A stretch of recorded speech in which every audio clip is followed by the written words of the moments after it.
back at it like we left something. What's going on, y'all? It's your man Furious Styles, your hip-hop loving, video game playing, time traveling homie from YouTube.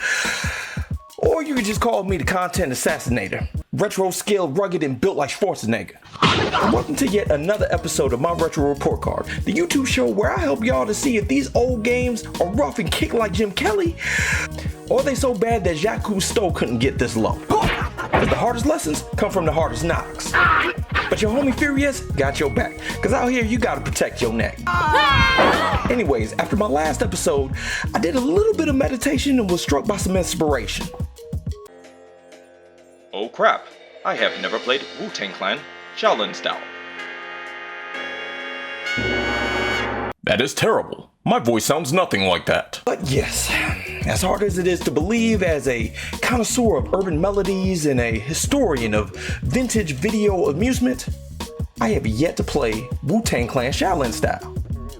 Even worse, I can't tell you why. I mean, I love hip hop, I love fighting games, and making it 4 players is like the favor of the gods, causing them to descend from the heavens to bestow the message onto you that, hey man, you alright. Honestly, I think it was because I heard such mixed reviews of it when it came out that I kind of lost interest in it.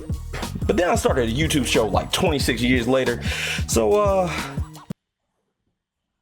yeah, I guess I got the time. Either way, we're going back to a couple of weeks before the dawn of the millennium, which is going to take us back to December of 1999. And seeing as I'm not quite sure if my watch is Y2K compliant, your boy is a bit on edge. I mean, if I get stuck in the year of Baby Geniuses, Get Real, or Captain Baby Oil's Forever album, ugh, I ain't gonna be happy. I mean, I survived 1999 once. I ain't going back. I mean, except for... Alright, time to boldly go where no homeboy's been before. Except me in these last couple episodes. And all those Brazilian folk. You know what, never mind.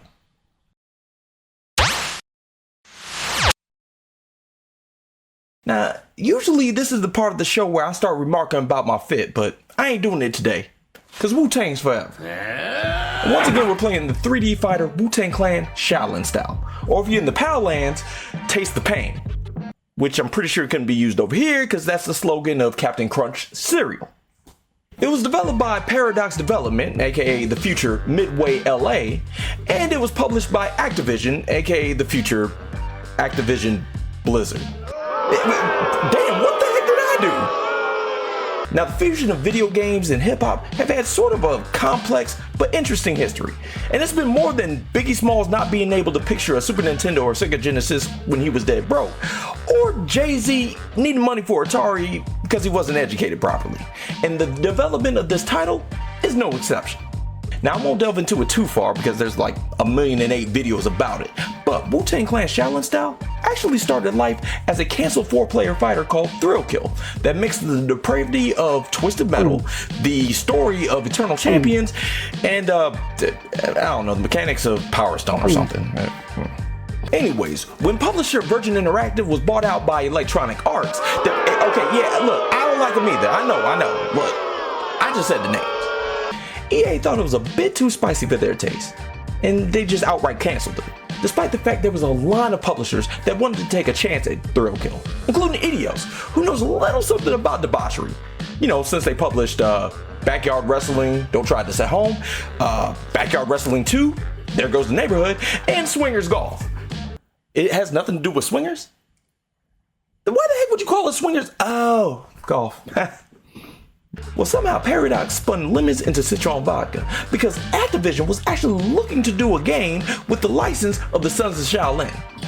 If that's not an official nickname for the Wu, what the hell are we doing? And Paradox was sitting on an engine that could very well do the job. Now, that's a bastardized account, not really worthy of the confetti cannons or kids screaming, yeah. But if you're really interested in the chronicle that was the canceled game Thrill Kill, well, check out the What Happened episode by my hero, Matt McMuscles. But, you know, after you finish this video, because, you know, I'm broke. And my index finger be sore busting these fly scripts. Now, this was also when the PlayStation Ace was really hitting its stride. I mean, Tony Hawk Pro Skater and Resident Evil 3 dropped a few weeks ago. And Medal of Honor and GTA 2 drop a few weeks after this. Man, that's too much going on. Life for a shorty shouldn't be so rough. Okay, so what would have kept me away from the first fighting game with hip-hop artists getting their kung fu on? Okay, that shouldn't count. Well, oddly enough, it was another game that was published by Activision. Next one of y'all that boos me for saying the company's name is getting shot. And even more odd, it dropped a day before Shaolin Style. And it was...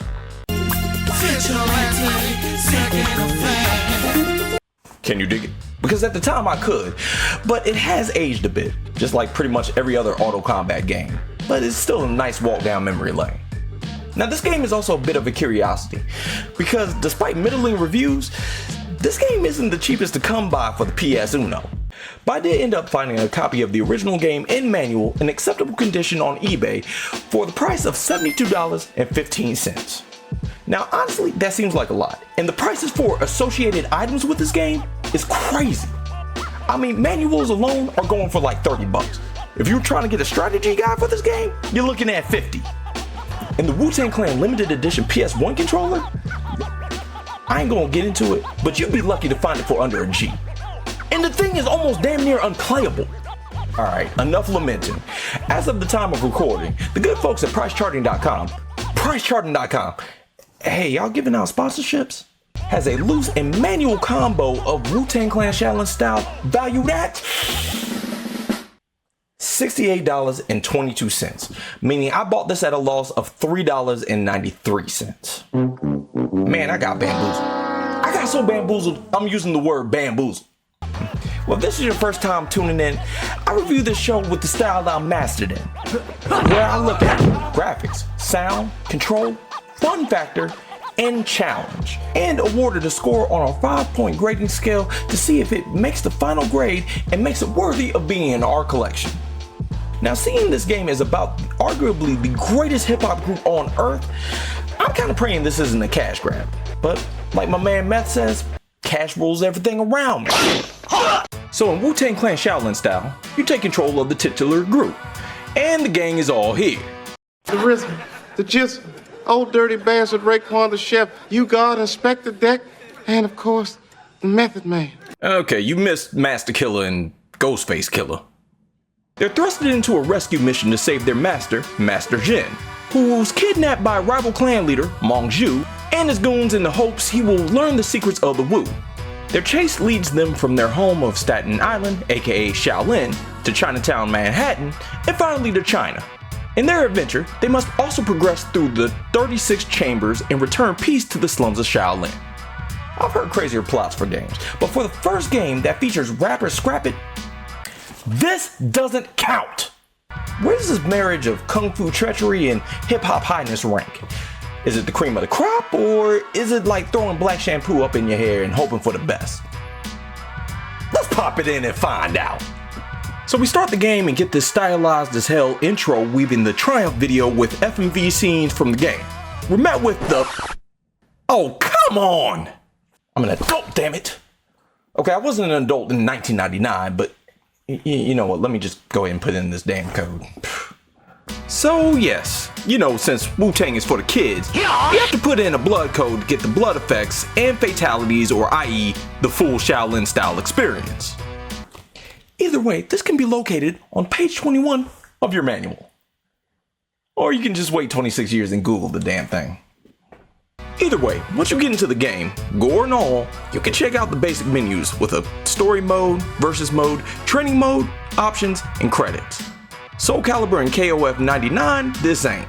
Now, I don't usually do this, but I actually started with the training mode, instead of just plunging headfirst into it. Look at me getting all responsible for y'all. Either way, I see all the Wu-Tang is available, and so I try out a bunch of them, just to see what they're about. Now, I don't know if their fighting styles translate to the way they spit, or their nicknames, or whatever, but it's interesting enough and shows some diversity. RZA wields some dual double-edged swords, which, you know, kinda cool. GZA has a Quan Dao blade strapped to a microphone. That's sick. Old Dirty uses Drunken Fist. Okay, very on brand. Inspector Deck uses Dim Mak Kung Fu, which I'm guessing goes into his Rolly Fingers alias. Ray the Chef uses a boxing style, which is kinda interesting, but a bit hard to master. Master Killer uses more of a ninjutsu style, which, I mean, duh. Ghostface takes the Iron Man moniker way too far, being covered head to toe in armor, and using this weird wrestling style that also puts you at a bit of a disadvantage. U-God goes all Muay Thai with it. And then finally you got my favorite, the Shaolin Stallion, who they literally just gave a big ass hammer to, making him one of the strongest but slowest characters in the game. Okay, me personally, I would have just switched Meth to the wrestler and given Ghostface the hammer. Meth is a noted wrestling fan. Not only that, it was his style in the Def Jam games, and even at one point in time, he said he wanted to step into the square circle. But I'm just saying. The training runs through all of the special moves and combos for characters, and to be honest, the mode is done pretty well. The button configurations and timing are a bit aggravating for a couple of characters, but all in all, it's not the worst thing in the world. It's just not the normal fighting game configurations or combinations you'd expect to see in Street Fighters or King of Fighters. A lot of pushing buttons at the same time, which makes it sort of frustrating. Imagine playing on this monstrosity. So when I'm finally done, I decide to go into the story mode, cause, you know, I ain't got no friends. Aww. And we're treated to this FMV, where Mong Zhu is training his henchmen of evil monks or something, and gives a rousing speech pretty much laying out his evil intentions, as well as the whereabouts of Master Jin, which just happens to be in, well, you guessed it, Staten Island, New York, i.e. Shaolin. Sidebar, you know how dope or iconic your crew has to be to put your entire city or borough on your back and help to create the only nickname that your city or borough actually has? I mean, I don't know any other squad but the Wu that was able to do that. I mean, there's some argument for Boogie Down Productions and the Boogie Down Bronx, but you know. When we get to see the slums of Shaolin, Master Jin is coming back from grocery shopping? Yeah, I guess Kung Fu masters have to eat too. Anyways, Master Jin, who looks like Terry Crews in about 25 years and got the Wu W tattooed in the back of his head, not a good look, gets attacked by a hood ninja, but it turns out to be Mr. Bobby Stills himself, the RZA. What the what is that, an anteater? Man, these character models are getting worse and worse. Anyways, Master Jin gives RZA some canned ass advice about studying harder or being patient or some fortune cookie bull. And RZA replies, I will never be able to beat you. I'm just not good enough. Okay, his acting does get better, just not in this game. But, you know, in other stuff. I mean, he was an American gangster, and he was the third best rapper acting in that movie. And it had Denzel in it. And T.I. was Common's son, which kind of made sense. Damn this ADHD. Anyways, as Master Jin is meditating in his broke-ass studio, and the clan is obviously watching kung fu films or possibly Static, Mong Zhu breaks in with his goons. What the hell? These guys are ugly as hell. They look like the crowd in Celebrity Deathmatch. Or the freaking Gorgonites. It's the Gorgonites. Anyways, Bobby Digital's unmentioned psychic powers go off, alerting him to the kidnapping, and they mount up and in rides the Wu Cavalry. When they find the place a mess, you start to realize RZA might be the only one that showed up for his voice acting session. Yo, there's a costume party running through the alley. Mong Zhu! The hell you say? What? Okay, why does Meth sound Jamaican? And why does Ray sound like Sticky Fingers? And I haven't even gotten the Ghostface voice, but listen to this. I'm the ghost from your past. Why does he sound like Black Superman? After the FMV, we're dumped into the slums in one of the more dizzying and grating parts of the game. I'm not sure if this was ahead of its time in 1999, but in 2025, this was annoying. The horrible dingy color grading, the terrible running animation, and the only sound being a stock footstep noise that quickly wears out its welcome. When you finally find the one open door, you get to start your first match. You get this whole descript mission and these hints that may or may not help. Truthfully, it was just nonsense to me. Then you're placed right into the action, and weirdly enough, it looks odd. Less like a fighting game and more like a beat 'em up, but like a more enhanced beat 'em up. I mean, you look at this simple hub, and you're trying to figure out everything. You got 2 bars, an obvious health bar and this weird red bar that, come to find out, is your rage meter. Seems like it goes up with each successful hit, and you activate it by hitting all 4 buttons. Again, Weird setup. When you do this, all of your damage output is doubled, but you have to stay alive long enough for it to fill up. Speaking of that, there's no round system. The circles are your lives. The difficulty in most of your fights kind of go into how many lives you or your opponents have, and it works out a bit. The challenges are pretty varied. Sometimes you're fighting one-on-one, sometimes it's a tornado tag match, sometimes it's 3-on-1, but the advantage might go either way. As you progress through the 3 stages, Staten Island, Chinatown, and then actual China, and even if you defeat all your opponents, the story doesn't actually end until you unlock the 36 chambers. The chambers are different objectives you have to complete in matches and range from anything from playing a specific level to getting a combo of a certain amount of hits to performing certain things in the middle of a fight. I will say though, the AI can be punishing and unforgiving. You have to live and die by your combos and a reasonable defense, and even then, it's still iffy. I will say though, while the challenge is daunting, it's not because of poor game design, and I can kind of see that. The only other really strange things to mention about the gameplay is the fact that if you win the match, it automatically triggers a fatality animation. Can't say I've ever seen that. Truthfully, I love me some fatalities. I always felt like it makes a terrible fighting game somewhat cool, but they're not all that great and they get a bit tiring after a while. And once you start unlocking some, they get a bit more ridiculous.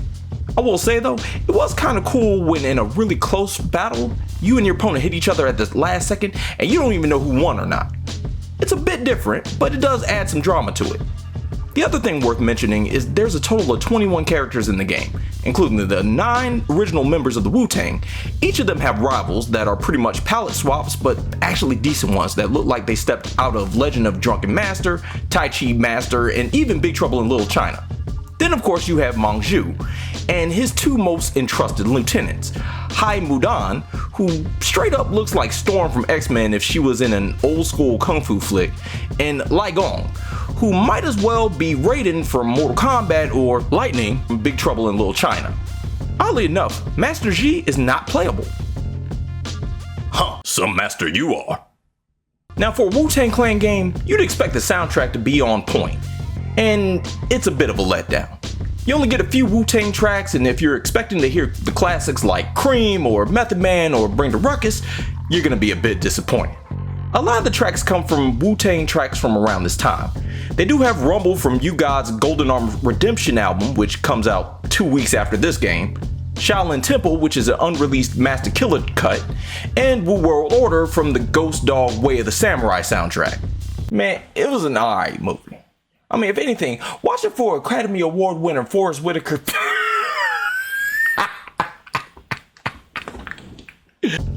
And all in all, besides one of the background songs that definitely sounds like RZA's work, the rest of the soundtrack just seems like some lackluster, unused hip-hop soul track with kung fu influence on some BS stock album.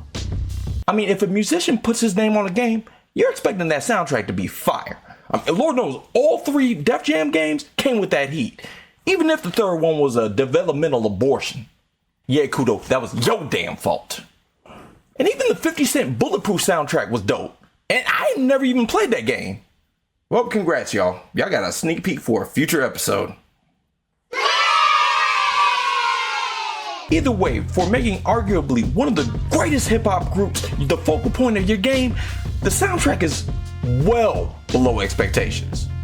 I gotta criticize the producers till the joints is right. The sound itself is eh. The quality is definitely rough and the voice acting is pretty phoned in. Maybe I'm just hard on the sound because I expected more, but it just seems pretty bland. I'm expecting Crouching Tiger, Hidden Dragon, and I'm getting more Kung Pao Enter the Fist. I'm expecting blade swings and Shaw Brothers sound effects. Seems like they tried, but this ain't it. And the little sound bites from some of the Wu members doesn't really make up for it. So it sounds like I kind of lambasted this game like everybody else, but truthfully, it's not all bad. Maybe not a game with a lot of mileage, but it's got its moments. And truthfully, for a 4-player fighting game, it's a good jumping off point for other games like Power Stone 2 or Def Jam Fight for New York, which are actually 2 of my favorite games. But before I can break it down a bit further, I have to keep some knowledge to you guys about something interesting I've learned about the game. Cause knowledge reigns supreme, but wisdom guides the way. Anyways, my favorite Wu member, Mr. Johnny Blaze Ain't a Damn Thing Changed, Method Man, actually hates this game. In a 2003 interview with SF Gate culture critic Peter Hartlaub, he basically laid out how he thought the game was rushed and weak. And he should know because he admitted he was probably the biggest gamer in the group. Don't really know a whole lot of people that hate the game they're in, but... Oh yeah, NSYNC was in Celebrity Deathmatch. And I mean, even I hated that game. So how do we grade Wu-Tang Clan Shaolin Style? Well, looks like it's time to hit it with that judgment. Graphics. It's really odd how some of the Wu actually look like themselves without a whole lot of detail. Now, mind you, it's in the same arena as those old NBA games where some players just look a whole lot better than others. The character designs are interesting, but unfortunately, that's kind of where the good parts of the graphics end. The stages, which I haven't really talked about, are really uninteresting. And yeah, I know it's the Wu that we're talking about here, but the dark and gritty and neutral-based color scheme makes everything look really gross looking. Yeah, there's a blood code and all, but all it gave me was like these little red pellets that I'm guessing were blood drops or something? Oh, and those FMVs pretty much had me thinking, Sure, a lot of ugly people in your neighborhood. Oh, look at that one. and comparing it to other 3D fighters at the time, like your Soul Caliburs or Tekken Tag tournaments, yeah, this game ain't really a contender. I gotta give it a 2.5. Whatever, man. Sound. Now, this one hurts me a bit. Look, I love the Wu. I mean, they are still the hardest hip-hop group that's probably ever come out. And even with their dope personalities and their amazing discographies, they really gave this game the bare minimum here.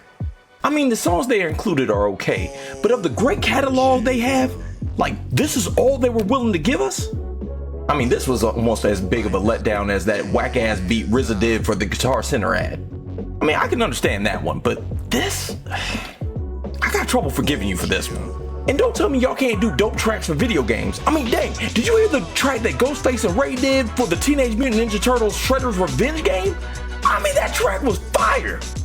I mean, the quality is bad, and I was thinking to myself, maybe I'm just getting used to the charm of the PlayStation 1 sound ability, but nah, it's just mixed really poorly, and it's not used to its full efficiency.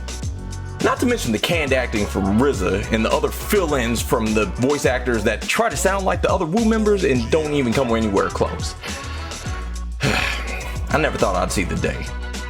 But I'm giving the sound on Wu-Tang Clan Shaolin Style a 2.5. Whatever, man. Let's talk about the controls. So the control scheme is a bit weird, and the timing of the attacks are really odd. They are hard to master, but they're pretty reactive to a decent extent. The training helps, and despite a really weird layout, it's still okay. The AI is really tough, but the combos did kind of work out okay. And if your strategy is tight, you'll probably be alright. So I'm gonna take the high road here and give Wu-Tang Clan Shaolin Style the benefit of the doubt, because truthfully, I don't have too many complaints here. I'm gonna give the controls a 3.5. Oh, yeah. Oh, the fun factor. Of course, this is the most important part of any game. And despite how bad the graphics look, how unappealing the sound is, and how difficult this game is, weirdly enough, I was still kind of into it. Not enough to get all the chambers or beat the game with everybody, but at least to get to a certain point. I was pretty locked in. Look, I know this game is not the most enticing or the best game I ever played, but at the same time, I kind of saw where they were going with it, and I mean, it was okay. I got frustrated when I lost, and I celebrated when I won, so the care was there. All in all, I think it's worth a 3.5. Oh, yeah. Challenge. Okay, this game hurts. I mean, it is one of the toughest fighting games I've played in a long time. And it's not because it's an early game or the mechanics suck. It's just really tough to formulate a really decent strategy in most situations. This game is like, yo, you in the mix, and that was my mind state. It makes you think on your toes. And I swear, momentum is a real thing. Like, scarily enough, in an actual fighting game. These scores are not great, but respect where respect is due. The challenge is here. And the challenge is probably at an expert level. So, unfortunately, this game was a bit of a dud. I mean, it feels like a cash grab with Wu-Tang branding, and it shows. But somehow, I did see a bit of heart in the game. I mean, even though this is not a great game by any means, I was still connected to it. So it barely passes, with a minimum My Retro Report Card grade of a D-. Yeah, it's weak, but I think there's a novelty to it that doesn't make it a complete drag. I would say for our collection, pick it up only if you're really interested in it. I mean, it's definitely not worth the price, but it is a good talking piece. Either way, that's all I got for you on this episode. I mean, Method Red's Blackout album did drop last week, but maybe I might give it a listen when I get back. But if you know a game that you want me to test out for our collection, because you know it's deep and we all love heat, hit me up on that Insta, or TikTok, or X. Oh, and I got a Discord too. So check me out at Theory S Styles. One word, Z at the end. Thank you once again for checking me out. Please hit that subscribe button, and I'll hit y'all up next time.